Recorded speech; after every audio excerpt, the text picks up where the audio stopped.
ক্যান্সাসের উইচিতায় বন্দুকধারীর গুলিতে ৫ জন নিহত হয়েছেন। রবিবার সন্ধ্যা ৬টার একটু আগে সান্তা ফে সাউথের 1700 ব্লকে এই ঘটনা ঘটে। পুলিশ জানিয়েছে নিহত গুলিবিদ্ধ ৫ জনই ৪০ ঊর্ধ্ব বয়সের। তারা ধারণা করছেন নিহতদের মধ্যে একজন সম্ভাব্য বন্দুকধারীও ছিলেন।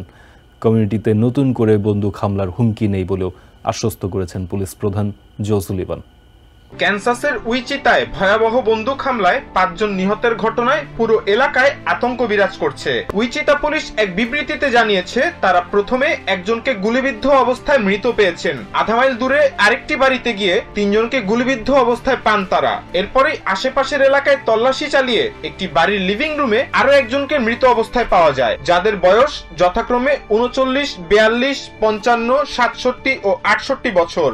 বন্দুক হামলায় বিপর্যস্ত এলাকাটির এক বাসিন্দা জানান, মনে হচ্ছিল সেখানে পাগলামির মতো কোনো ঘটনা ঘটছে। প্রথমে ৩টি গাড়ি দিয়ে কিছু পুলিশ অফিসার ঘটনাস্থলে উপস্থিত হন। পরে আরো পুলিশ অফিসার আসলে পুরো এলাকার রাস্তাটি বন্ধ করে দেওয়া হয়। গুলিতে নিহত হওয়া এক ব্যক্তির সঙ্গে প্রতিবেশী হিসেবে পরিচিতি ছিল ডেভিড ব্রিক্সের। তিনি প্রায়ই তাকে ওয়ার্কশপে চুপচাপ গাড়ির কাজ করতে দেখেছেন। লোক হিসেবে তিনি ভালো এবং শান্ত ছিলেন বলেও জানিয়েছেন ব্রিক্স। অন্য এক প্রতিবেশী ক্যামেরার সামনে কথা বলতে অস্বীকার করেও নিহত ব্যক্তির সম্পর্কে একই তথ্য দিয়েছেন।